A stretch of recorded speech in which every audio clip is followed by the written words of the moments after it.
Was grunge a psyop? How much influence does music have over us? Today, I'm going to be talking about these matters with Andy Nowicki. Welcome. Hello, good to be here with you again. Always a pleasure. Yes, always a pleasure to talk to you as well. We've spoken twice before, and as my audience knows from my videos with you, that I'm a huge fan of yours, and I've been consuming your content for several years. Recently, this year, your article, The Grunge Psyop, caught my attention. What spurred you to write this article? Well, that's a good question. Um, I don't remember the exact circumstances that led me to write the article when I wrote the article, but I would say that I have had the thought, the what I express in the article is something that I've turned over in my mind a lot, and I've I've come to certain conclusions about grunge and grunge being possibly or very likely a psyop. Um, and the reason why I come to that conclusion is because I lived through that era, and it was and I was somebody who I was a young person, and I followed the music scene. I listened to the radio. I knew what the hits were at a particular time, what the radio songs were.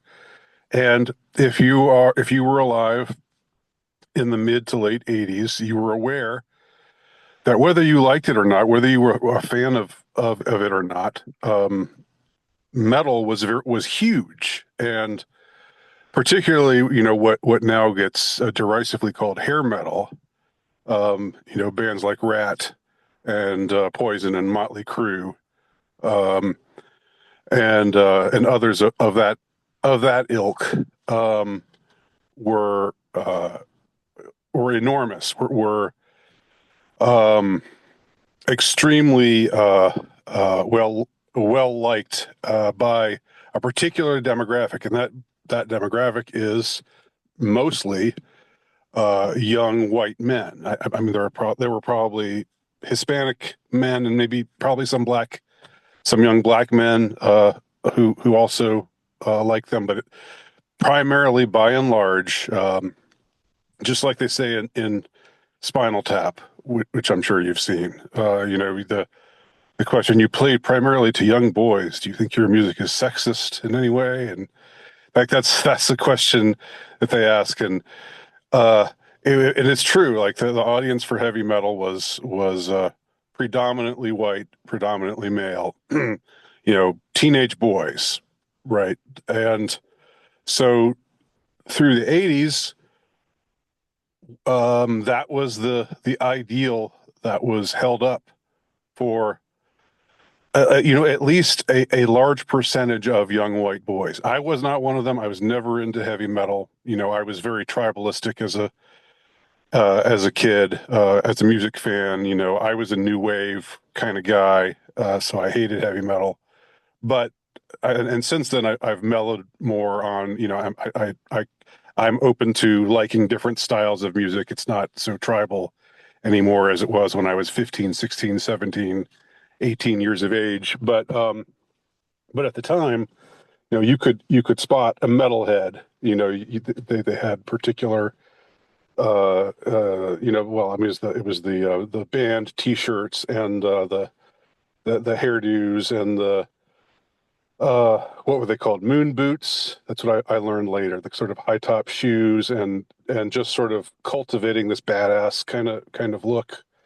Um, so that was the metal look, and the metal sound was harsh and aggressive, and it had uh, you know it it it, uh, it it it expressed certain things that young boys thought was cool. It was mainly the aggression of it, the arrogance of it, apologize for nothing. It was in your face. It was loud, all that stuff. And so that was the this kind of music, that this kind of demographic, this type uh, of uh, of people, mostly young white boys, I would say, or young white men, teenagers, or men in their early to mid 20s. This was the kind of music that a lot of them really liked. The loud guitar music really appealed to that particular demographic, right? So, so then in 1990 or thereabouts, was it 90? I think it was 91 that Nevermind by Nirvana was released. That I think it might have been a little bit earlier, that Smells Like Teen Spirit came out as a single and was huge. And uh, and suddenly it's like, okay, this is very similar music in a lot of ways. It's loud, it's guitar based, it's harsh, and it's in your face, and it's aggressive. It's those all those things. But the values that are being expressed, I don't values is maybe not the best word to use, but the the themes that are touched on, that were touched on in a song by Nirvana, a song like "Smells Like Teen Spirit," which is sort of dour and cynical, and uh, you know, Kurt Cobain was somebody who didn't really want to be a rock star, and thought that it was all just sort of crap. Thought the image thing was all crap. Of course, he had a very he had an image. The ironic thing was his image was very easy to promote. He was a good looking guy. He was charismatic. So he still embodied a rock star, but it was a very different kind of rock star than like um uh, uh than I don't know, Nikki Sixx, or Ozzy Osbourne, or somebody, the kind of 80s rock star, the heavy metal type of rock star. um it was thoroughly different. It was like they took the same kind of music, or similar type of music, loud, thrashing, guitar based music, and they replaced this, what metal was about, which is mainly macho swagger, uh, and living like a rock star, and smashing groupies, and snorting cocaine, just it was degenerate, but it was, of course, but it was a certain kind of degeneracy. It was a very, very macho, kind of aggressive, masculine uh, degeneracy. You could even call it toxic masculinity. Yes. Yeah. With justice, unlike today, where anything male is toxic masculinity. I think the heavy metal values were maybe toxically masculine, one could say. But then it changed when it changed over, or when Nevermind was released, and the single "Smells Like Teen Spirit" came out in I think it was late 1990. It was like almost overnight, the whole landscape changed in the hard rock scene.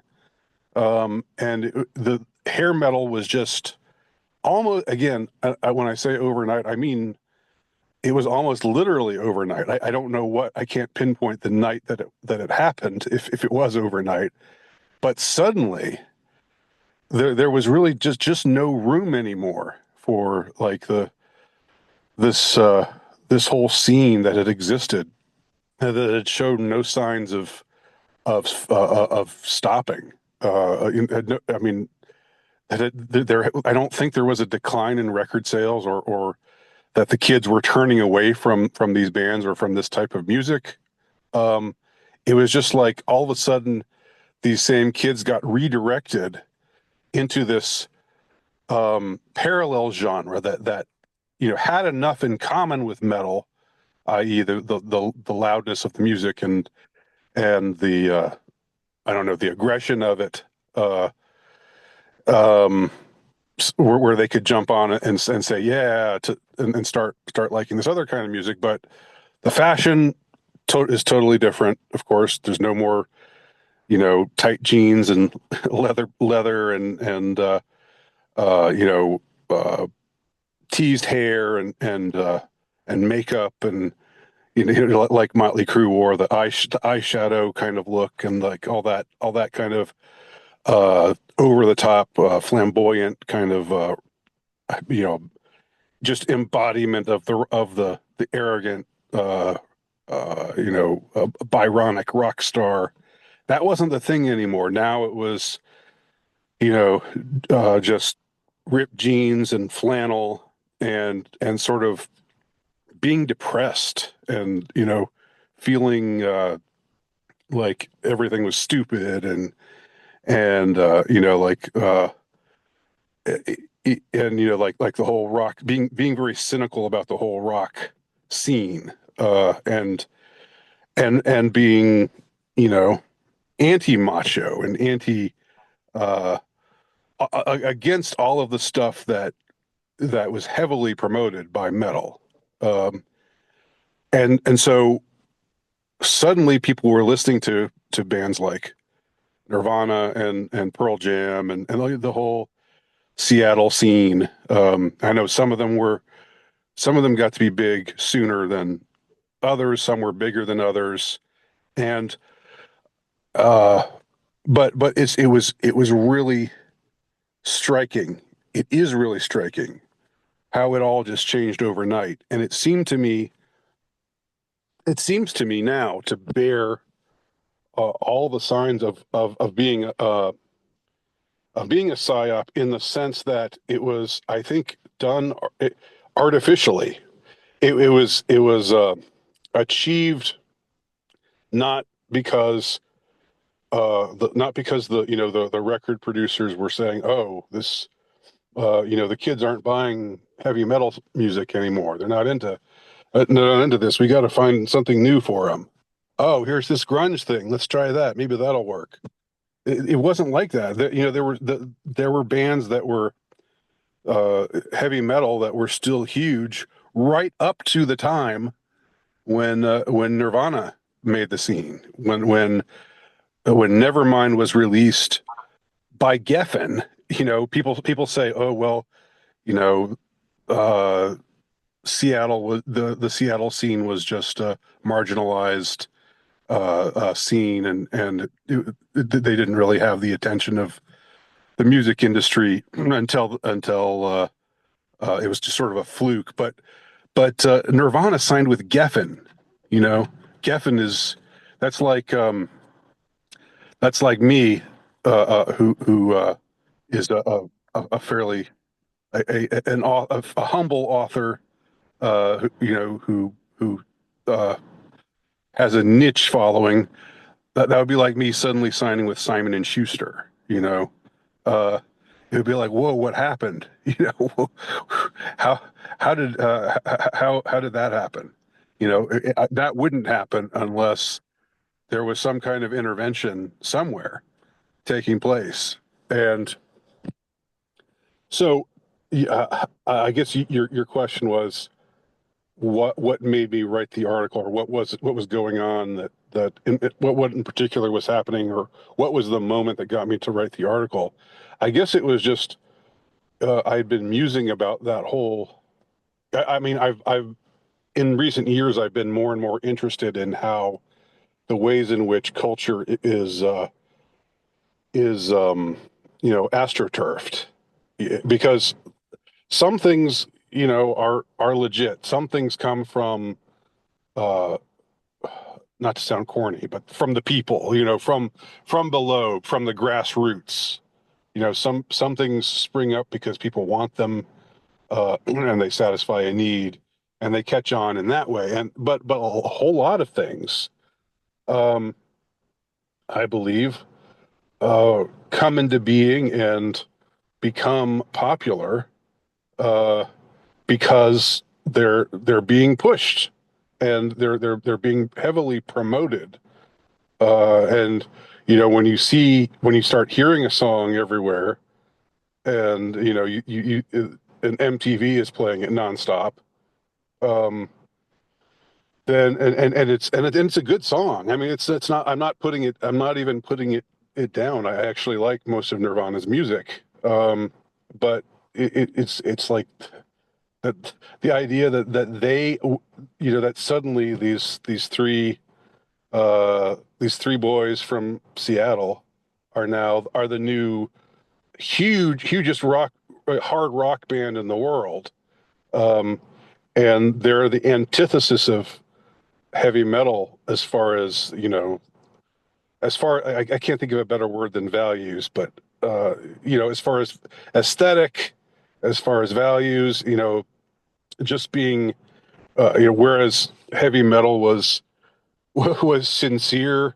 in the sense of they really did think that highly of themselves, and they really were self-promoting and extremely flamboyant, and and all those kinds of things, and peacocking, if you will. That term wasn't a term yet, but that's basically what they did. These arrogant heavy metal rock stars, they were peacocks. And then you, and then it become and then it they throw it over to this whole other scene, which again resembles metal enough as far as being loud and guitar heavy, um, not having the same kind of virtuoso, in a sense, it's like metal fused with punk, and because there's not the same. There's typically not, guys who can play guitar like Eddie Van Halen or these other virtuosos that they have that the metal scene had.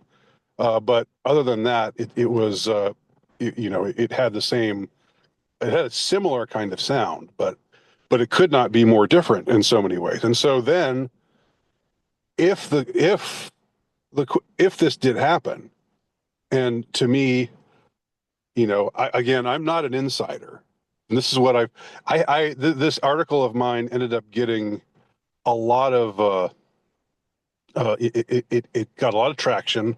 A lot of people read it. Some of the things that I write on Substack, I just have my niche audience, and they're the ones who read it.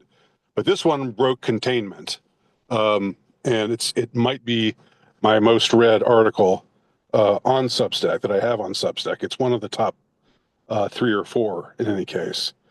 And I had a lot of people, come at me with telling me that I was a conspiracy nut, and that it's, I had no proof, I had no evidence for any of this, and blah blah blah, which is fine. I mean, people uh, can have their they can have their little opinions. But my response to all of that was just to say, I mean, what was the point of? No, I'm not an insider. No, I don't have. Uh, I don't have the smoking gun. I don't have a recording between evil record executives where they're saying, here's what we need to do because these young white boys are just getting a little too out of hand, and we need to make them more depressed. We need to make them more cynical. Uh, we need to make them hate their lives and start shooting heroin and you know all these kinds of things that happen. Like the point that I made, another point that I make in the article is, the drug of choice among metal guys is something like cocaine. It's a drug that it's a stimulant. It's something that builds you up. Um, but for so many people in the grunge scene, um, the drug of choice was heroin, and including, of course, the ambassador of grunge, if you will, Kurt Cobain, um, who became a heavy heroin addict in large part, I think, because he had this terrible stomach ailment that was chronic that he couldn't seem to find any kind of relief from. But but but in any case, it was sort of it was paradigmatic of the the scene and the values of the scene. I keep returning to the term values. Um, the aesthetic of the scene, the whole notion of, oh, we're not really rock stars. We're just a bunch of fucked up guys who don't know anything, and we're just kind of being pathetic up here. So we're just gonna. I think that it was kind. There was a funny quote from Gene Simmons once that I read when he was commenting on grunge. He was saying, these look like a bunch of kids who are going to deliver me pizza. What are they doing up on a stage? That was the thing. It wasn't. They didn't really. Uh, the whole aesthetic was almost to have no aesthetic for grunge. The aesthetic was to wear flannels because it was cold in Seattle, so you wore flannels. And I don't know, sneakers and maybe ripped jeans and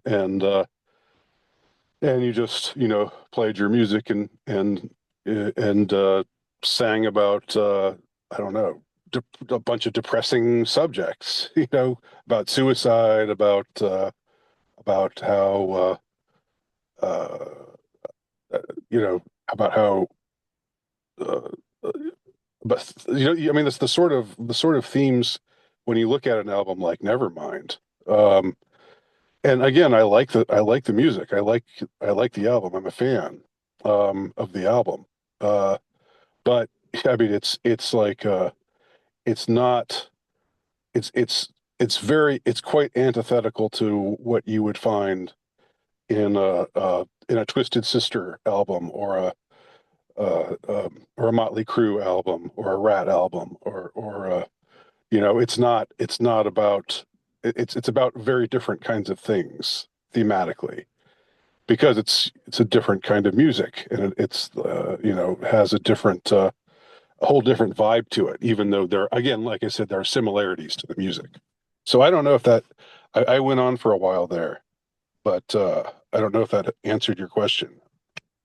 It does answer the question. And I'm going to say this also is that the propagandist Edward Bernays said that for most people, I guess we could call them normies or whatever disparaging term people use for everyday people. I don't prefer that term because I don't like disparaging everyday people. However, Yeah. he did say that people's minds and tastes are made up for them. And to an extent, I Mhm. believe that is true. Actually, maybe even to a large extent, that is true. But do Yeah. you think that also, besides, let's say, this being a possible psyop, which it could be, is that do you think that record executives who are intelligent people and also not only being intelligent are socially aware and know what's going on in the world, otherwise they wouldn't be able to be in these positions? You can't sell music and fashion unless you are really perceptive to human behavior. Yes, So, I agree. yes, so I think, not sure, could it have been also that this is a psyop that was done purposely because they could understand the social climate of the late 80s and early 90s? Because those were the years of the Latchkey Kid. Those were the years of Hmm. mass divorce. Those were the years Hmm. of breakdowns of various social institutions. And even if you look at the stat for the prison population for both black and white men doubled. That is really crazy to have a doubling of the prison population from 1985 to 1995. So Yeah. could have been some increase in the prison population because there are bad people. And I don't know, coincidentally, there are some people who just don't like following rules. And we had an increase that was organic from that. But Hmm. my view, and someone else has pointed this out, and you and I are familiar with this man, but I'm not going to mention his name on YouTube, but he was a very perceptive, bright man, said that the reason for this antisocial behavior was because of the breakdown of social institutions. So could it be that the record executives said, this is what the social landscape is like now. We have a bunch of Hmm. kids now that are coming from broken homes. They are depressed and they are alienated. We'll give them Hmm. what they relate to. I mean, even me, Yeah. as a young man, one of my favorite bands was Suicidal Tendencies. Not Right. only because I could relate to some of their songs, and they wrote on a variety of some type of transgressive behavior, like that song "Institutionalized," where Mike Muir is going Yeah. off, where he's going off on every authoritative Yeah. figure is out there. That's Mommy. hilarious. Yeah, Yeah, I yeah. love that song. Yeah, it's a good song, but like as an adult, it's you think to yourself like this is ridiculous. Like what do you want? Do you want a world where there's no authority? So Yeah. those punk songs, some of them were just totally transgressive to all authority, like your Yeah. mommy, your daddy, your priest, your teacher, Yeah. the cops. Like okay, okay, man, do Yeah. you want a society or not? So Right.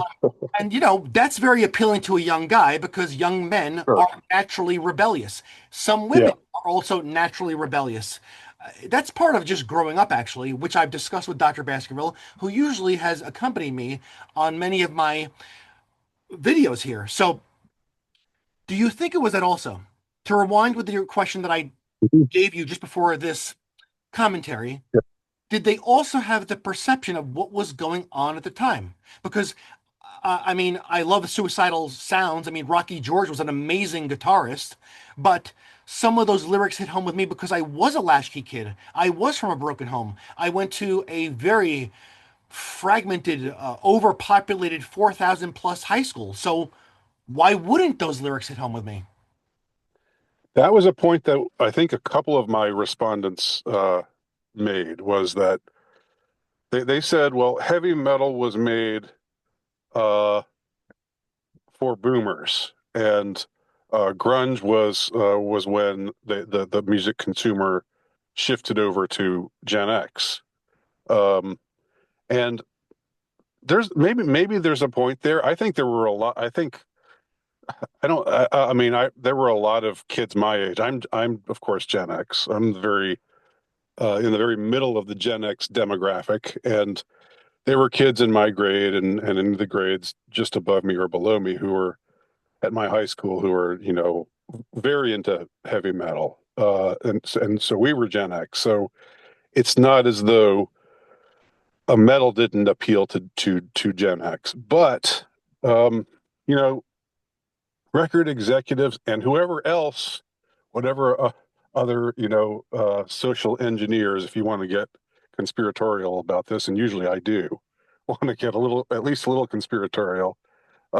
Especially when you have a baffling situation like this where music just seems to change overnight, where it seems to change in a way that seems to where there seems to be an artificiality to it, to the change.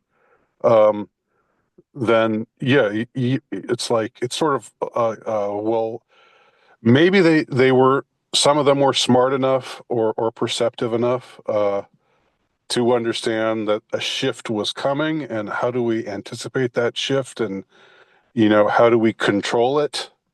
Because it seems like the whole idea of forming a controlled opposition is and again, I'm speaking as a complete outsider. I have no inside knowledge about any of this.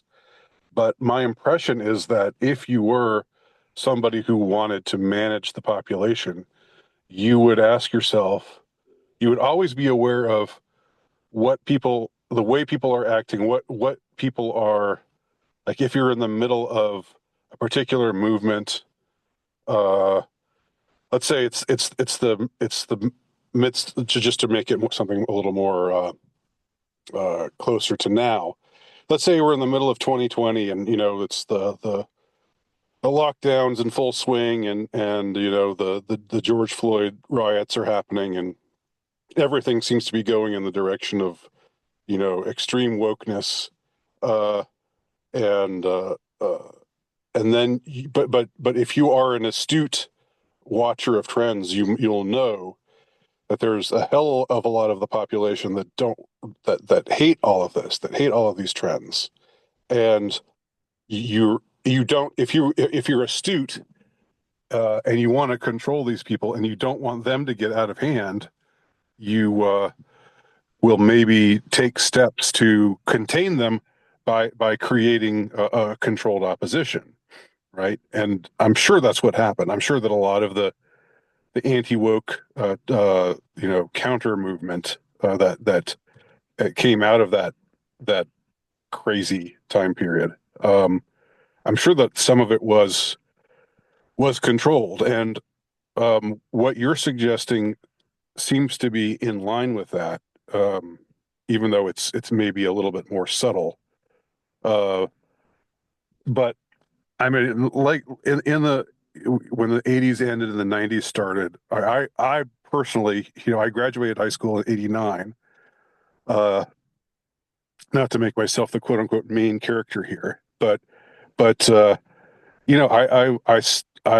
was not in I wasn't in high school anymore. I was in college now, and yeah, there was a transition that was taking place with my generation, where we were getting older and uh, becoming young adults, and yeah, and that maybe the the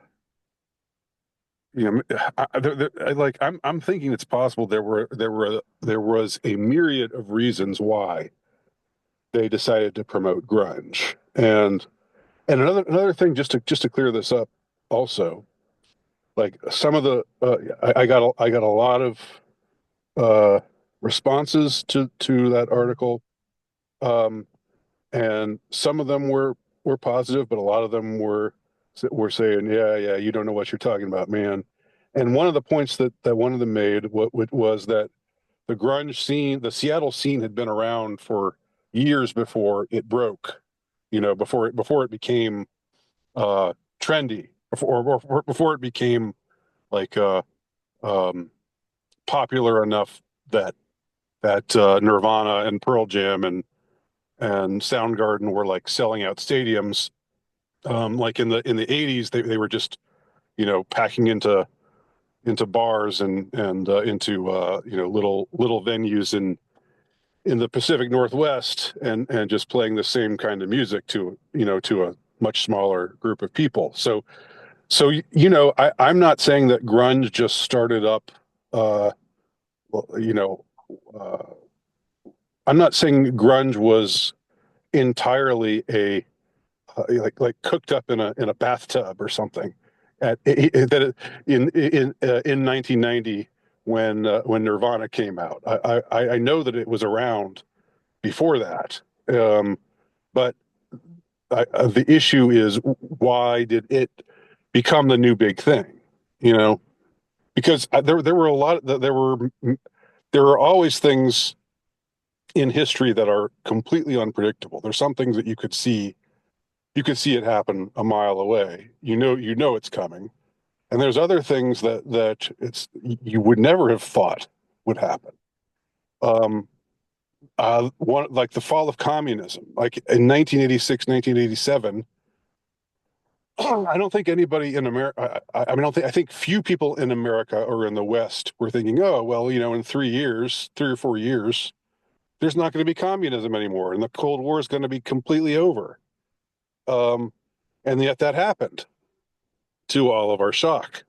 Uh, and and in the same way, like if in 1987, 1988, uh, when you know it was still big, it was still cool to have long hair and leather shirts and or leather jackets and be macho and badass and play heavy metal music if you were a white guy. Um, Again, not all white guys, but a significant. It was like a marker of macho status to be into that kind of music. And in the '80s, it was like it was you're probably too young to remember this, but in the early to mid part of the '80s, as somebody who was into like you know British synth music and new wave and Duran Duran and stuff like that. You weren't supposed to. That was like you weren't supposed to be a guy and say that you liked Duran Duran in 1985. Uh, it was just it was that was just not done. It was like uh, you would have been uh, you know laughed at or worse. Um, but uh, but for so anyway, it wasn't it wasn't like it was all it wasn't a monolithic thing, but for a large number of people that was the case. And if you were again, if you asked me in 1987, do you think that 3 years from now, 3 or 4 years from now, heavy metal uh, will just be kicked to the curb, and no, no, it won't be played on the radio anymore. You won't see the fashions anymore. It's just going to totally be gone, and something else is going to be there in its place. I think I would have been baffled, and I would have thought, what are you talking about? That no, I'd be willing to take a bet that that's not going to happen, and yet that's exactly what happened in 1990 and 91. Um, so it's another one of those things, of course, of less significance than the end of the Cold War, but I think they might be tied in together. So that's a different story. I don't know if we want to quite go there, but um, metal uh, was much better to listen to if you were about to perhaps go into battle, right? Mhm. And if you didn't want to listen to "Smells Like Teen Spirit" to get yourself pumped up to to go fight the Russians, that wouldn't have worked. So Right. so I can't help but wonder if that was if there was some, if the end of communism, the end of the Cold War, uh, made it so that there was a shift in focus amongst our elites and amongst the kinds of taste that they were trying to elicit from people, and in this case, from young white men around my age. I see.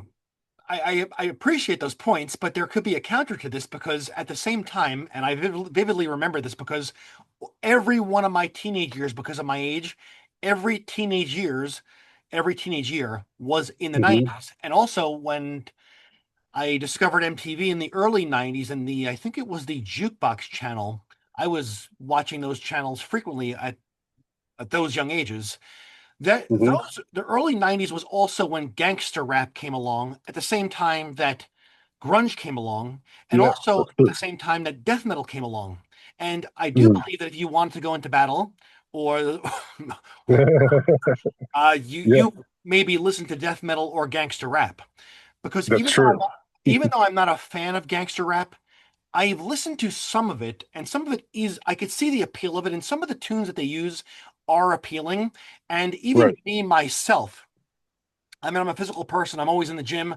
Even myself, while I'm listening to the music, I can feel a change to my nervous system. I could feel that something is going off in me. I mean, I'm Yeah, mostly a metal guy, and as I get older, not too much now. I'm 47 years old, and like to listen to more subdued music. Speaking of new wave, I actually still to this day love the Smiths. I'm always yeah. playing the best of the Smiths Part One and Two in my car because I don't choose to be in that sort of high state of alert that I used to get from listening to black metal and death metal. Yeah. Um, with that said, the early 90s, that's when gangster rap came around, and something that um, I think that it is congruent with this, and it is kind of sinister because, as I mentioned to you before, I do remember there being some rap groups that were very politically conscious. Yeah. For example, Public Enemy, Poison Clan, Poor Righteous Teachers, who actually did not speak about violence. There was actually a supergroup called the Stop the Violence movement that had several performers of these groups who were, like the name says, anti-violence, about Black unity, Black empowerment. Mhm. Um, um, They called it conscious rap, right? Was that? Yes, yes, it was either conscious rap or righteous rap. I think those were the Hmm. terms. But then Hmm. all of a sudden, that had, let's say, from my recollection, maybe I'm wrong, a 1 or 2 year run. Public Hmm. Enemy came out in '87, and by I think, if I recall correctly, hardly anybody was talking about amongst the people that I knew about Public Enemy anymore. And Poor Hmm. Righteous Teachers, Poison Clan, the others. I think even Brand Nubian had that sort of flavor also. And then all of a sudden, no one's talking about that anymore. And here comes Onyx with songs like Throw Your Guns in the Air. I mean, to get more flagrantly, give more, you can't Right, get more violent imagery than that. It says it in the title. right, So, and I right. think I recall that I once saw on BitChute, a documentary in which some rappers, I think that one of them was Ice Cube. I watched this many years ago, some years ago, in which I think it was Ice Cube, but I could be mistaken, that they said that the songs that they wanted to produce that did not involve violence or gangsterism were shut down by the executives, and the executives Hmm. specifically wanted them to speak, I mean, to rap about violence, licentiousness, Yeah, and greed, and right. all kinds of destructive things in their songs. So I Life, do life ain't no, life ain't nothing but bitches and money, Yes, like amongst NWA said. yeah, amongst other things, just rapaciousness, just Yeah, being a walking time bomb. And I remember yeah, that Chuck D and Flavor Flav were not walking time bombs, you know. right, Uh, right. what went on there? And then you have, for example, the introduction of Two Live Crew. And if you look at Yeah, these older rappers like, Slick Rick or Just Ice or, well, Schoolie D, I think that he had kind of a violent edge also in his music. It was mostly focused on bravado, storytelling, what it was like to live in the underclass, and then a yeah, huge shift in the theme of that also. So I am inclined to actually agree with you across several genres. And also, and I just said it, I used to be a huge death metal fan, and there's still some death metal songs, albums that I listen to here and there. But why was there an emergence in the early 90s of death metal when death metal actually speaks about most of it? Some of it actually they do speak mhm, about some social justice or other socio-political matters, but I mean, even if mhm. you look at the imagery of death metal in their album covers, it's morbid.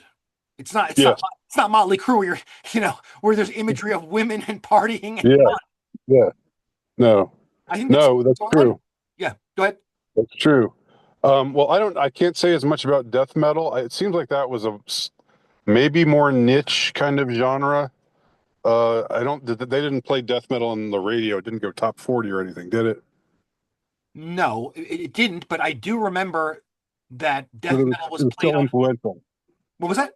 It was still influential among a lot of people, I suppose. Yes, I believe so. I think there was a sizable enough niche. I mean, I remember some of the Hmm. videos being played on Headbangers Ball with Ricky Right. Rackman on Saturday nights.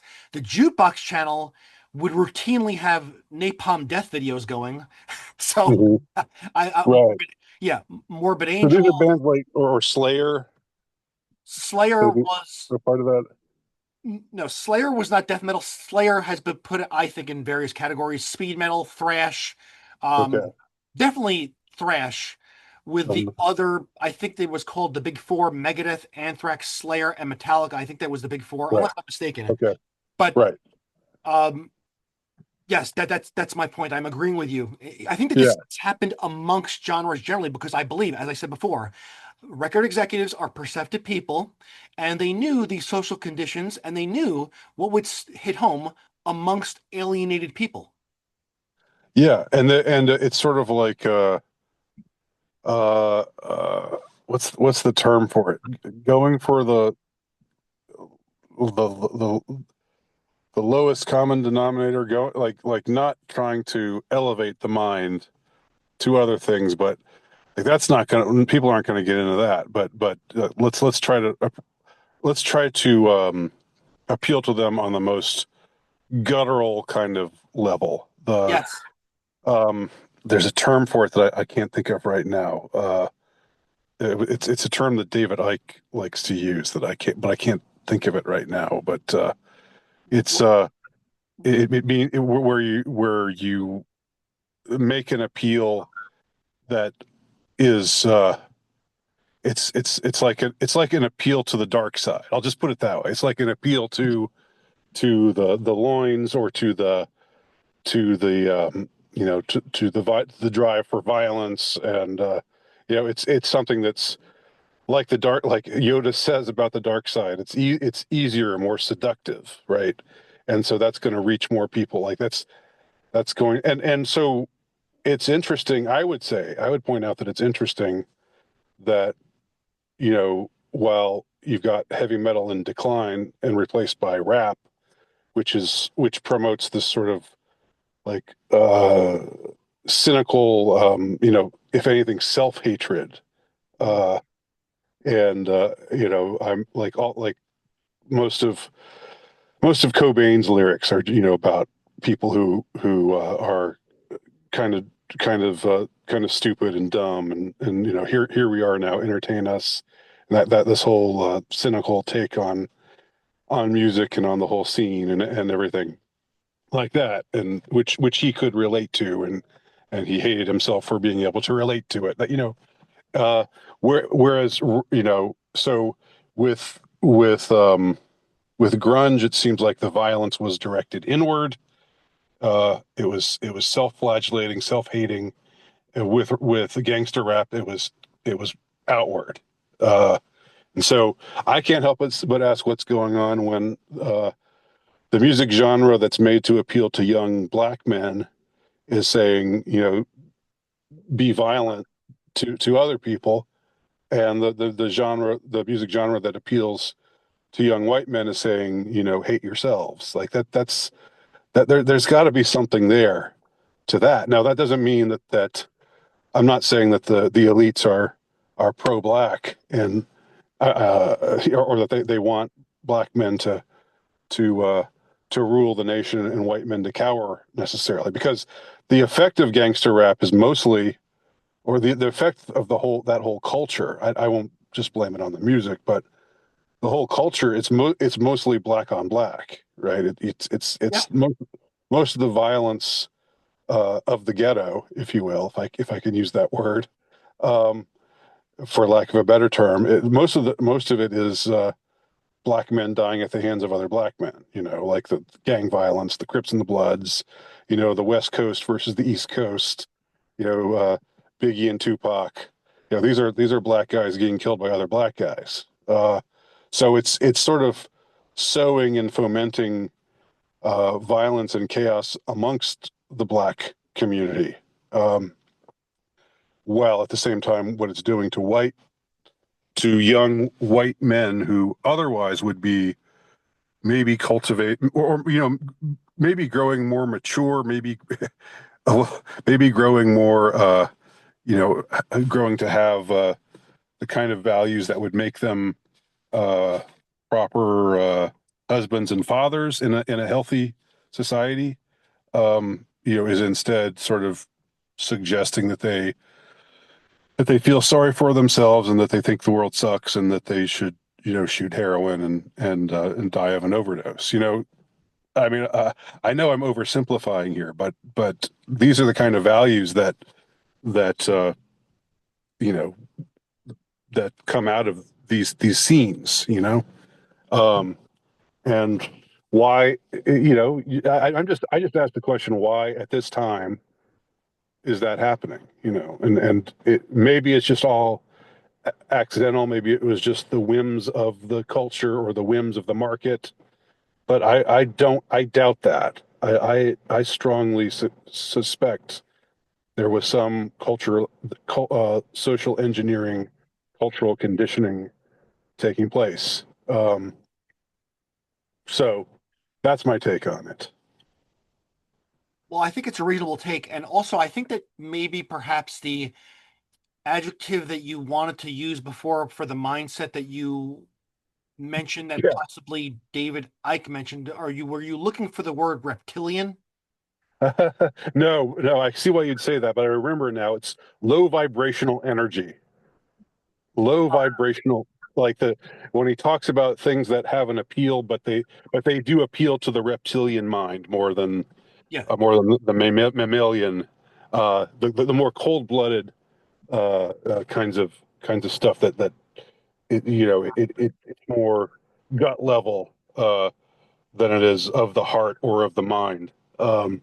That's what I was trying to get at when I was talking about, making an appeal to violence and to lust, as opposed to an appeal for consciousness and, you know uh, uh, love of neighbor and contemplation of God and those kinds of things, which obviously come from a higher place. Yes, I've also heard the term limbic used before as well. I believe that fits as well. Yeah, Yeah, limbic, yeah, primitive, reptilian, uh, yeah, these all apply. So yeah. yes, I think that your thesis is reasonable. And I also, the man that we will not mention again, also, who was a strong guy as well, he also did come to the possible conclusion that you have, is that for those who were already on the edges, already on the fringes, that here's the dish for you. You're already alienated. Here, be alienated. Here's Alice in Chains, and here is Nirvana and Screaming Trees and Soundgarden. This is for you. Yeah, And then for the more aggressive people, including people of all races, because back in the 90s when I grew up yeah, in Queens, all races were listening to rap. yeah, Jews, some Asians, uh, white males, black males, yeah, Hispanic males were listening to rap. And also, even in my lower middle class to middle class neighborhood in Queens, they were listening to that. And even the behavior of some boys that I would went to school with, their behavior changed overnight after listening to this music. I mean, I remember mhm, when the song Throw Your Guns in the Air by Honest came out and the video came out for it. And the next day, literally the next day, I was walking into class in junior high school. People were singing, rapping that song. mhm. You even people that I knew since kindergarten. Well, obviously, really, no one has their identity at 5 years old yet. But you can see that some of these Yeah, more square boys, all of a yeah, sudden, they discover rap, and everything about them starts to change. Their demeanor, right. their gait, their speech, everything starts Yeah, changing, and even their attitude. Everything it becomes almost every interaction became some form of test or yes, a test of aggression from the start, by the way. yeah, Yes.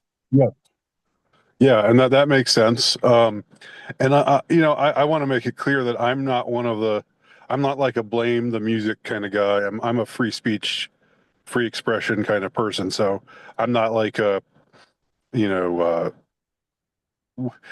what in the '80s, the PMRC type people, like the ones who were after putting warning labels on records and stuff like that. I mean, I think that music, even if it's angry or whatever, can be a valid expression of the human experience. But when I see that certain types of music and certain types of themes are being cultivated and that it's having a clear cultural effect, um, you know, it's a worthwhile question.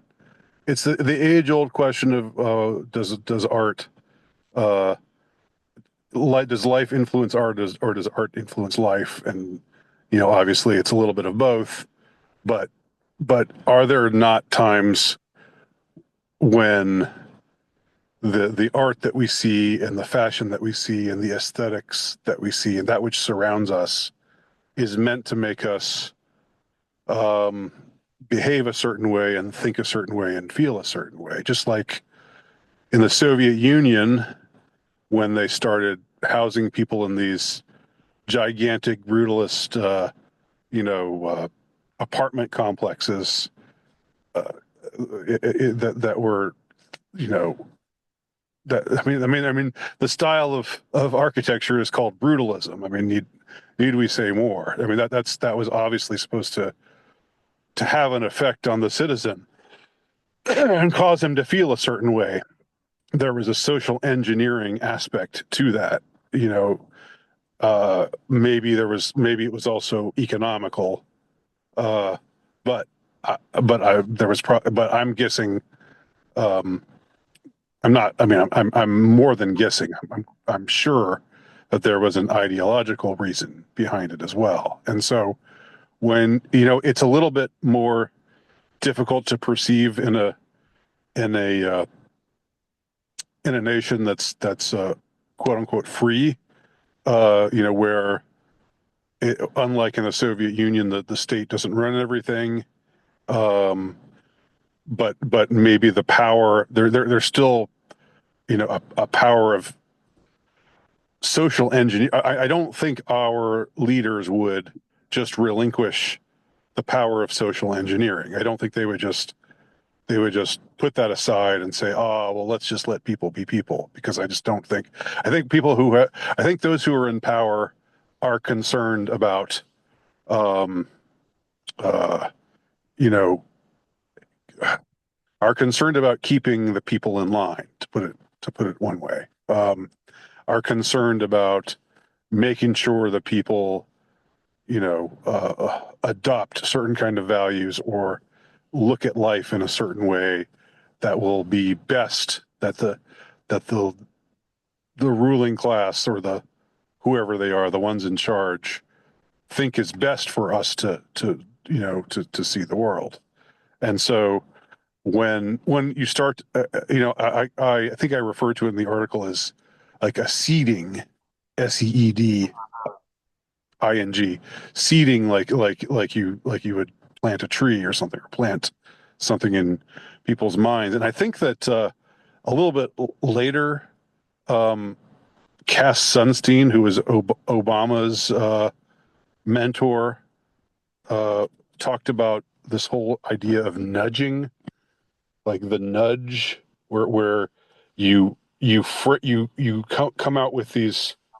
It's a type of propaganda where they don't tell you what to do, but they basically show you, if you do A, you'll be selfish and irresponsible, but if you do B, you'll be a good person. So what do you want to do, A or B? It's your choice. Obviously they're nudging you towards B, right? And that's like a type of the kind of social engineering that I'm talking about. I think with music and art, it's especially popular music, which is much more uh, much less sophisticated a lot of the time, and much more just about consumption. It's not really about anything as subtle as nudging. It's more about like just getting these ideas and notions in your head. Um, so and it's not that these another thing that I wanted that I wanted to clarify in the responses I got to my article is that it's not like, I don't think the guys in these bands were necessarily in on all of this. I don't think they I don't I think they probably were not in on any of it. It was just this was the type of music they were making, and and the some powerful people, powerful executives, and probably powerful influencers uh, of all stripes, um, saw to it that this was going to be the kind of music now that would take hold. That we were done with hair metal and that whole scene, and they were going to make it happen. They were going to kill. They killed off hair metal overnight. Again, it's the craziest thing to contemplate. Um, it didn't seem to happen naturally. I think hair metal could have gone on, and it maybe would have died eventually, or changed, or matured, or something. Um, but in this case, it was murdered, and this other thing was propped up in its place. This thing called grunge. Um, so that was the essence of, again, what I call the grunge psyop. Yes, I see all your points actually, and I made a good point there because I don't think that they were in it. I did not like much grunge. I did like Nirvana's song "Smells Like Teen Spirit." That specific song I liked. However, Right. I truly liked Alice in Chains, and I still have some songs from Alice in Chains that I listen to this day, particularly the song "Wood," and I also like the song "Junkhead." That's the song. That's Mhm. not a particularly nice title to it because we know what he's talking about in that song. About heroin, I'm Yes. guessing. Yes, Okay. he's simply talking about his heroin addiction. So, Right. but Lane Staley was an amazing singer, and he sounds particularly amazing in both of those songs. So, Hmm. in I think that this was a man who was talented, but also a very troubled and addicted man. And I'm not going to say that he was used per se, but he was talented. His band members were Yeah. talented, and this is what executives saw, and that's who he was. That's Right. I know that they were in on this. I think that's who they were. I don't like you Yeah. mentioned pop music. I don't think that they were cultivated like these bands, like these formulaic bands, like Backstreet Boys or New Kids on the Block or what was that name of that group? Milli Vanilli. I mean, these were just Yeah. constructed pop bands. So Right. those guys were. I don't even think they were in on it. They were just the suitable people to make these formulaic bands from. Other people, I think, Right. Lane Staley, those guys were just their authentic self, their authentic troubled selves, and that was it. Yeah. So Yeah. uh, yeah, I see your points on this, and but I mean, being that my to close this off before we go, I personally do think that music has an enormous influence on us, and it goes beyond simply the songs. I mean, there are entire scenes. People have made their entire, not entire, but much of their lifestyle centered around music. For example, I still to this day like appreciate some New York hardcore. But when people think of New York hardcore, they don't just think of albums, songs, and performers. There was an entire scene around New York hardcore. There were even gangs that attended shows. There were all sorts Mm. of characters around the New York hardcore scene. I was too young to participate in that scene, but I discovered the music at a very young age.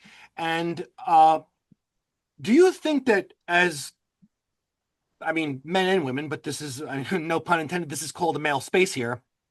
That Hmm. we should be careful about the sounds and lyrics that we consume. Yes. I think I mean I would have said that 20 years ago too, but now especially um and it goes for music, of course, and it also goes for me really that now the temptation is like to is like avoiding rage bait because talk about low vibrational energy that's what rage bait is. And there's a ton of there are plenty of things to be angry and upset about. um but but you scroll on social media, you know, you get on YouTube if your algorithm is a particular way, you know, where you are already inclined in a certain direction. um you know, I find that uh there are certain kinds of videos or certain kinds of posts, and probably certain kinds of music as well, uh, certain kinds of songs or whatever. That it probably doesn't help you to pay attention to them. It probably helps you. You're probably helped more just to ignore them, even if the information in them is true. That's the thing. Like it could be 100% true, and what it's saying is 100% true, but it's saying it in such a way that just just makes you feel um, angry and frustrated and helpless and you know and in a word black pilled. And I think there's a the biggest danger right now that I see is among especially among men, and I would say especially among young men today, is what's called the black pill. And just which essentially means you think that you know the bad guys are going to win no matter what. The evil people are in control, and they'll always be in control, and nothing will be able to stop them. Um, and um, there's nothing you can do, and everything is just a cope, and all of that. Like I'd say over the last like 4 or 5 years, I think since maybe particularly since 2020, I've gotten this real, I've developed this real, if you'll pardon the expression, hate boner for the black pill, because I think demoralization is something that we really need to fight, uh, and is something that really we need to avoid, because demoralization is a tactic of the enemy in any war. You know, that's why one side, drops leaflets on, after they bomb a city, they drop leaflets on the, where the survivors are, that say, look, you just need to give up. It's over. Your sons, your brothers are all dying on the front, and if you keep this up, they're going to keep dying, and your daughters are going to become whores, and you know just give up. That's what the black pill is. It's like, it's the call is coming from inside the house, because these are the black pill. The black pillars are people who are, supposedly politically opposed to wokeness and political correctness, and radical feminism, and all of the evil ideologies that are out there. But they seem, it just seems to be a council of despair and demoralization. And so I would say the important thing is to avoid anything, um, that you think, especially online, because that's where it's easier, most easily found. Avoid things that you think, well, if I watch this, am I going to feel better afterwards? Am I going to feel like my life has purpose? Am I going to feel inspired? Is this going to make me, um, want to live a better life? Is this going to make me want to make the world a better place? Is this going to make me want to fight for what I know is true and just and right? Or is this just going to make me angry and depressed and demoralized? And if the latter, don't watch it, Uh, and so that's when you ask a question like that, when you ask, um, is it important to monitor what you take in? Yes, it is. Just as important as it is to monitor what you eat and what you drink, and whether what you're consuming might be poison or not, or whether it might be killing you, and in one way or another through unhealthy ingredients or whatnot. It's just as important to feed your mind nutritious things, and to avoid, um, truly toxic things. Toxic is another word, of course, that's been abused, but here by toxic I just mean extremely poisonous. The way that toxic has always been used before it started to be used the way that people use it in the culture, like in the last 10 years. So yes, it is important, and that's my shorter answer to your question. Oh, yeah, no, I appreciate that. I agree with you, and that goes for music as well. So Yeah, this has been a very interesting and productive talk. I could go on for more, but there's only yeah, so much we could discuss in the scope of an hour. Well, I think we went over an hour, but you know, yeah. discussing culture, society, men's issues, I could go on for days about this, and in your channel, you provide much social commentary also that I really have appreciated through the years. So I thank you for being with me today, and I'm going to, in my description of this video, include the link to your article and your Substack page. Thank you. I appreciate that. And thanks again for having me on. It's always fun to talk. Yes, great. Thanks for being with me today. No problem.